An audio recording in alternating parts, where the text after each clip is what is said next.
All right, I think we're ready to begin. I am Assemblyman William Colton. I represent this area, which is Bensonhurst, Gravesend, Dyker Heights, a little bit of Midwood, basically here in southern Brooklyn. And we've gathered people here together to talk about some of the community impacts that are coming about as a result of the refusal of National Grid to approve new gas applications. We really have two aspects to this issue. One aspect is going to be the actual impacts that it has upon people and families and businesses. When someone has expended maybe hundreds of thousands of dollars to buy, to build, to mortgage a home, a business, and they have every real expectation when they did that they would be supplied with gas. And then after the building is complete, after the permits have been obtained and approved, and they're ready to get the gas turned on, suddenly they are told that National Grid has no more gas, that they're not approving any new applications, and have submitted to, first of all, have never given a reason that is verifiable other than it's not in accord with their business model, and secondly, does not put in writing the specific reason, which is in violation of the Public Service Law, which requires that if a gas application is denied, that National Grid must put it in writing and specify why they are not able to provide gas to that customer. National Grid has entered into a trust agreement with New York State, in which, in return for their agreement to supply gas to its customers, they have been granted an exclusive right to distribute gas in this part of Brooklyn and in certain other parts of the state. And yet they are deciding very abruptly, almost coincidentally and simultaneously with the denial of their permit application, to build a billion-dollar pipeline that is very controversial and which was denied the initial permit by the Department of Environmental Conservation. And we have some people here who will discuss the merits of that permit application. For example, the permit application was for a water quality permit in which, under New York law, they had to show, to prove that they would be complying with certain water quality requirements for the amount of things like mercury and copper and arsenic and dioxins that might be released into our environment as a result of their building the project and also their operating the project. Also, under New York law, they had to show that if they were damaging any natural communities, benthic communities, there's a very big shellfish industry in the area where they're building the pipe. They would have to show whether or not they were damaging those communities, and if they were, they would have to demonstrate what mitigating measures they would take to make up for that damage. And the Department of Environmental Conservation stated in their decision that National Grid failed to show what mitigation they would do, and also in the National Grid application admitted they would be exceeding the requirements, the environmental quality requirements, in such matters as lead and mercury, copper, mercury, arsenic, and they did not show any justification or any basis of proving how they would comply with that, despite the fact that their application indicated there would be exceedance of that. So that's why they rejected the permit without prejudice to National Grid resubmitting with those missing pieces of information, how they would be able to exceed the water quality requirements and how they would mitigate the damage that their application said they would be doing to the environment. We'll have some people who will discuss that. But we also now deal with an emergency in our community. And we have people who have bought a house that was supplied by gas. It's not a new account, they want to put it in for the first time. A house that had gas. And when they renovated the house, of course, they turned the gas off. And for 7 months, they went through all the approvals with the building department, with the different certifications that they were required to do. And now after 7 months, they are ready to have the gas turned on. And they apply to National Grid, and National Grid says, sorry, we're not accepting any new applications. And never puts it in writing, which is in itself a violation of the law. Now they can't move into the house that they have a mortgage on, that they have paid a lot of money to purchase and to renovate.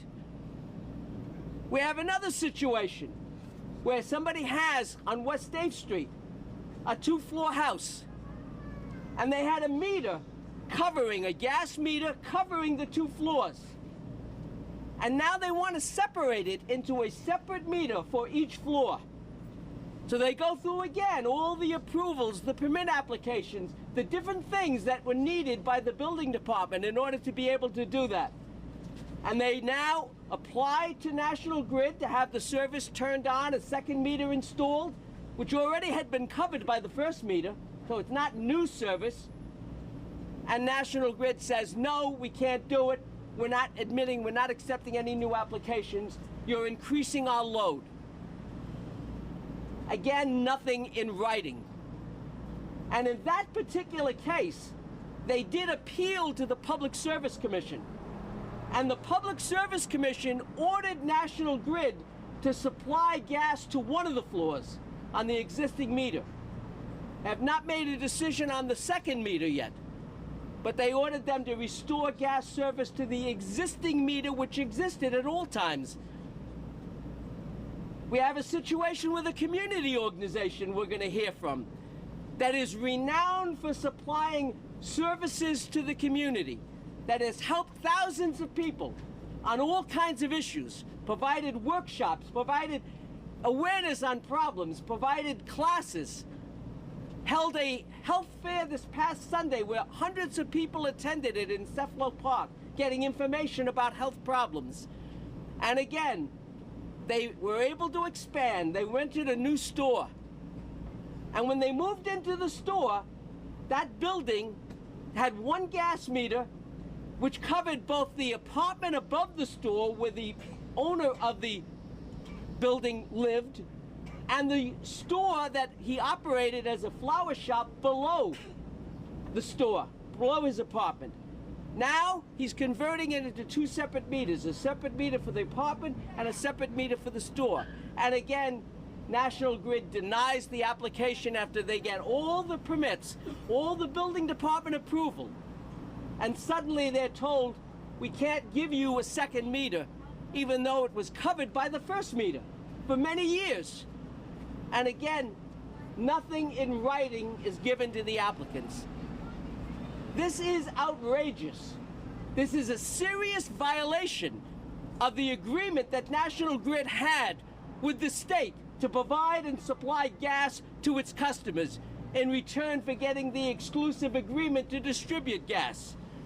So we're going to be calling upon some of those people who have had this experience to tell you how it affects them, how they are impacted, and the services and the living of their families and their businesses are affected by the fact that National Grid is refusing to give gas.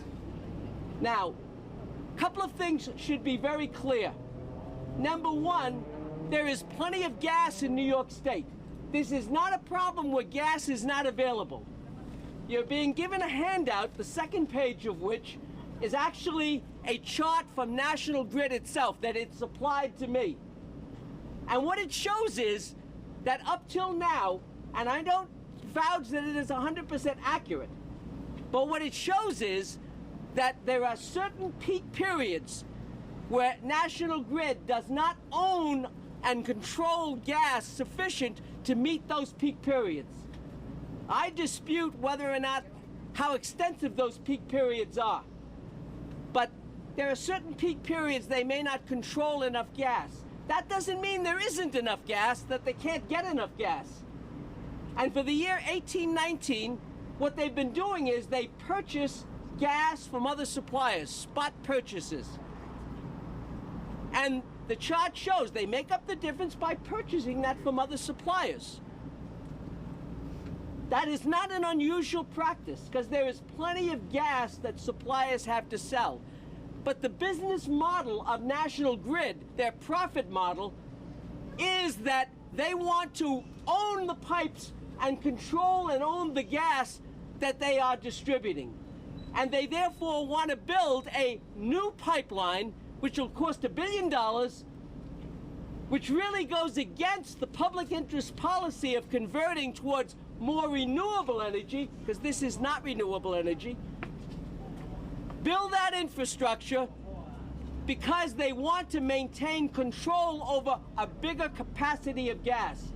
Now, what happens in 2030 and 2040 and 2050 when they will have to convert to renewable energy sources, and that gas will no longer be able to be qualifying for that use?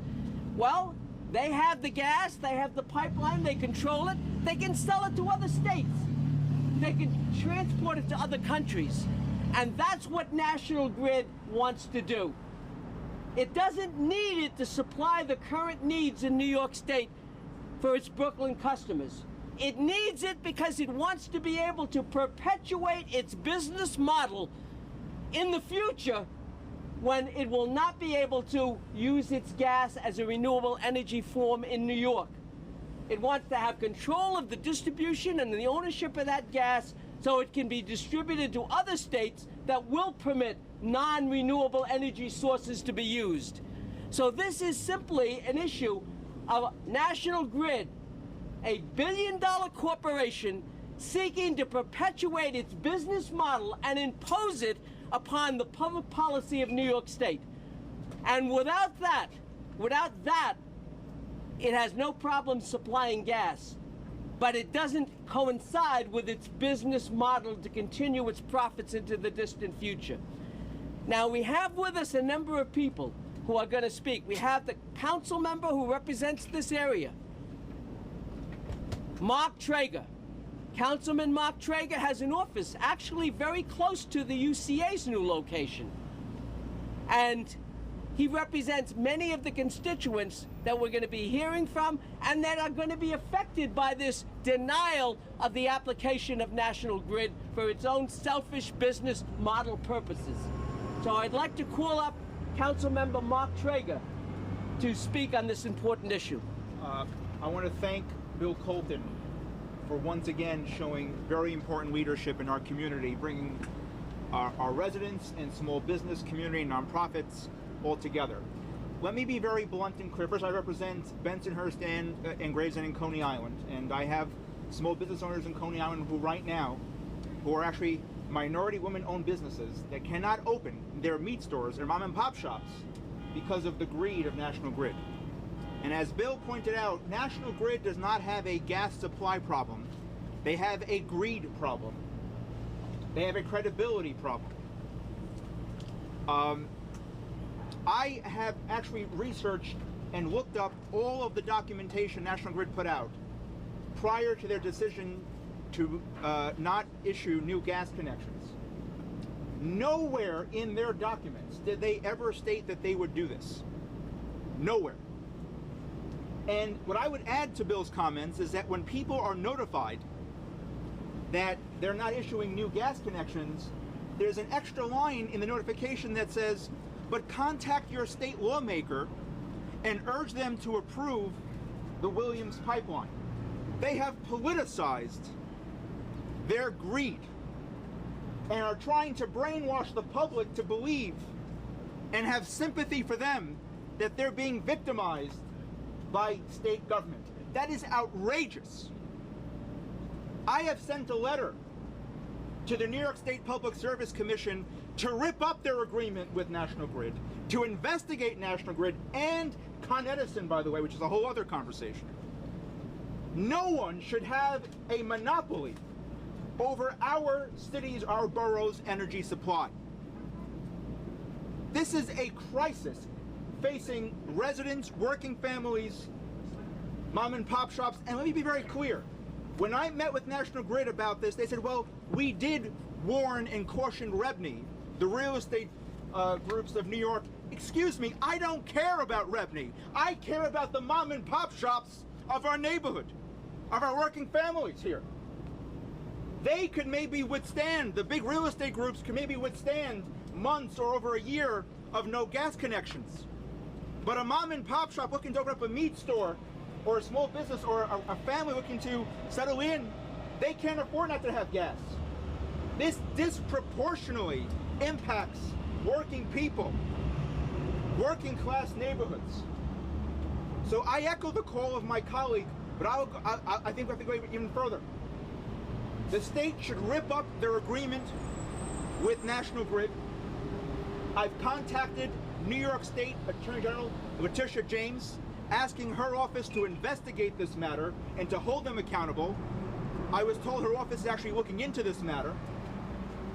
No one should hold our people hostage this way. This is an emergency, this is a crisis. And we need leaders from the mayor on up to the governor to the AG to hold these companies and greedy companies accountable. Break up the monopoly. Let's have more folks involved in this type of work to actually provide competition and reduce costs for consumers. Because as Bill pointed out, they have gas. What they're looking for is more money, not at the expense of our people. Thank you, Bill, and in solidarity with you. Yes. Are you basically saying that this is an attempt by National Grid to force the state to approve a policy to build that pipeline that might not be a good pipeline? Correct. That's exactly what yes, Marcia, thank you. National Grid is politicizing their application process and holding people hostage in the middle of this bureaucratic tug of war that they're facing with New York State Department of Environmental Conservation. That is correct. They were denied the permit. They were told why they were denied the permit, and out of this vengeful exercise, taking it out on the people of our borough, also of Queens and Long Island, because they're trying to turn the people against the state politicians to say, tell your state lawmaker. In their emails, they tell people, call your state lawmakers and tell them to approve. They are politicizing this crisis on the backs of working people. Yes. Since you've studied this, yes, you've looked at the pipeline request. Right. Do you agree with the pipeline request? I do not agree with their request because, as Bill pointed out, they don't have a gas supply problem. There are real questions why they really need this gas pipeline. I think Bill has a very strong claim that this is about long-term business financial interests of National Grid. Nowhere did anyone from New York State environmental groups or energy groups or the U.S. Energy Agency, no one said to us that we have a gas shortage or crisis. No one. Not one documentation I've researched from National Grid prior to their decision to shut off new gas applications did they state that they would do this. They're now saying, well, we're worried about our supply. So they are politicizing this application process at the expense of working class people. Again, understand, folks, that if you're a billion-dollar business or a billion-dollar corporation, you have resiliency within your economic model to withstand waiting months or over a year for no gas connection. But if you're a mom and pop shop, if you're out of gas 1 month or even less, you're out of business. And in Coney Island, I am desperately trying to restore our retail corridors, and I have a mom and pop shop right now that cannot open up their meat store because of this greedy, outrageous policy. So yes, I am accusing National Grid of politicizing this process. I think they have a greed problem, and their monopoly must be broken up. Assemblyman, how do you feel about the pipeline? I do also believe there are serious environmental concerns, and in addition to the environmental concerns, as the councilman said, there's no proof that this is in the direction we should be going. This goes against the climate change remedies that New York State has been legislating and moving in the direction of. And I have an additional problem. It's one thing for a private corporation to try to convince people of their business model being correct. But this is a corporation which has been given a public trust.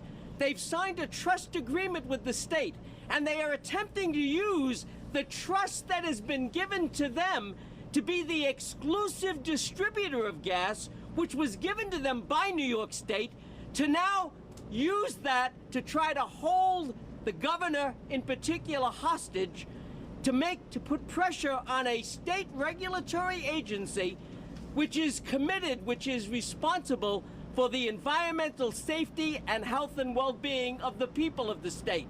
This should be not a decision made based upon political lobbying or political hostage-taking. That hearing decision should be based upon the merits of the application, and the DEC decision clearly indicates they were not satisfied that the application met the requirements of the law and that it would protect the environmental and health and safety needs of the people of the state. And so there's a big problem when a private corporation uses a trust that it was given by the state to try to change the policy of the state. I'm not even sure whether it may violate some lobbying laws. I don't know. Maybe they've registered as a lobbyist. I don't know. But there's a real issue that they are using their public trust to lobby for legislation, and not only lobbying, but withholding services which they promised they would provide. That's a very serious issue, and there needs to be an investigation, and I support the councilman's call for the Attorney General to also investigate that, because it is a very serious issue. Assemblyman, are you joining his call, rip up the contract? At this point, they have ripped up the contract, as far as I'm concerned. National Grid is refusing to honor it. So should the state reciprocate in kind? I think the state has to look at whether or not they need to review whether National Grid should be given the exclusive jurisdiction to distribute gas in Brooklyn, especially since they say they can't do it. If they say they can't do it, and they promise to do it, then I think the state has got to look at other ways of getting gas to our customers, to our people. And so if that's called ripping up the contract, I certainly think that maybe is the direction we have to move in. And let me just further give you the gravity of the situation. Let me further give you the gravity of the situation. I mentioned small businesses. In Coney Island alone, thousands of units of affordable housing are coming online this year and next year. They will not have gas. Thousands of families, working families, who desperately need housing, will not have gas. And there are folks, as Bill mentioned, who have just purchased a home. In our a working class this is not, Park Slope. This is not Upper West Side of Manhattan. This is a working class neighborhood. And it's very hard to survive without gas and power, electricity. And I again go back to this fundamental question: why are we giving anyone a monopoly over something this important? So we need definitely an investigation, but I think we need to rip up this agreement, and no monopoly should exist on something this vital for our families. I will also point out, in the situation of electricity, we made a separation between the distribution and the supply for electricity. And the result of that is Con Ed has been much more environmentally conscious in terms of getting involved in the renewable energy field, far more conscientious than National Grid has been. So, I think we have to seriously look at that. If they say they can't live up to the agreement, then what is the agreement? Con Ed made the same threats in Westchester. They did in Westchester, but they haven't done it yet. They threatened to do it. No, they have. Well, then they're in the same situation in Westchester.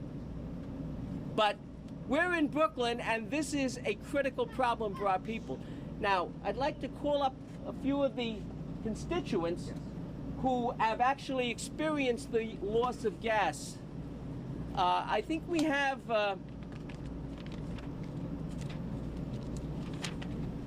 Anslin Tang from the UCA. Can you describe? You need to spell your name for us. Spell your name.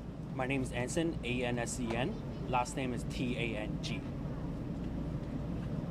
And you're from the United Chinese Association of Brooklyn. I'm just one of the representatives. And good afternoon, everyone. And I represent for United Chinese Association of Brooklyn, which is located at 1787 Stewart Avenue. And we moved to that location since July 1st, 2018. So there is a gas meter for our stores, for our nonprofit organizations, for the first floor and the second floor. We use the first floor. But since in 2019, the landlord decided to rent out the second floor for a new tenant, and they need to convert into the two separate meters. So there's one for the first floor and there's one for the second floor. So we are on the first floor, and the landlord applied for the National Grid for a new installing a new gas meter since June 5th, 2019, and they gave him the case number, the meter's number. However, 2 weeks later, we called them to see how they're gonna, when they're gonna start to install a new gas meter, and they said that now they cannot install a new gas meter for the first floor. And we asked them why, and they said there's not enough gas to supplies for that area. So since we applied for the new gas meter, there's a case number and meter's number, so they refusing to give us the new gas meter to install for the first floor. And without the new gas meter, we cannot operate our center for the winter, because we provide a lot of classes, services, social services, workshops, and big events for our community members. We have many members, citizens, senior citizens, youth to come to our center every single day to hang out, to have lunch, and they cannot even to have hot water to wash their hands now, to without the heat. Programs if you have no gas when it comes to winter. If there's no gas for the winter, we have to shut down our center. And how many people would be affected? That will be affect more than 500 citizens in our community center. And we are having a new program, which is an after-school program coming up. So without the new gas, without the heat, without the hot water, we have to shut down that program as well. That will be affect many children around the neighborhood. And we cannot operate our center, and that's why we are seeking for help, and to see if we can able to run the center for the winter. What was your reaction when you got these letters, or when you heard from your community center leaders? What was the reaction like? We don't even have any letter to notify us that there's no gas meter to install. I actually called National Grid with the landlord, and they are refusing to tell us what's going on, right? And they are just saying that your application denied, or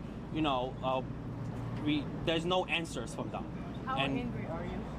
We're super angry actually, because we cannot able to run our center, because these non-profit organizations is funded by the state, by the city, and without the center, we cannot provide any services to all the seniors, citizens, and the community's member that comes to our center every single day. So not just I'm angry, the senior citizen, they are angry too, because they cannot come to our center. And they won't be able to eat? They cannot have lunch in our center because we cannot open the center for them. And they usually come to our center every single day to hang out, to see their friends. It's the place that's funded by the city and the state, to have them to have a quality of life, better quality of life, and to hang out more, and to get to know each other, during our center. And they cannot come to our center to learn, because we host ESL classes, we host the naturalizations class, we have computer class, we have youth program, we have arts for kids, we have karate, we have yoga, we have all those kind of activities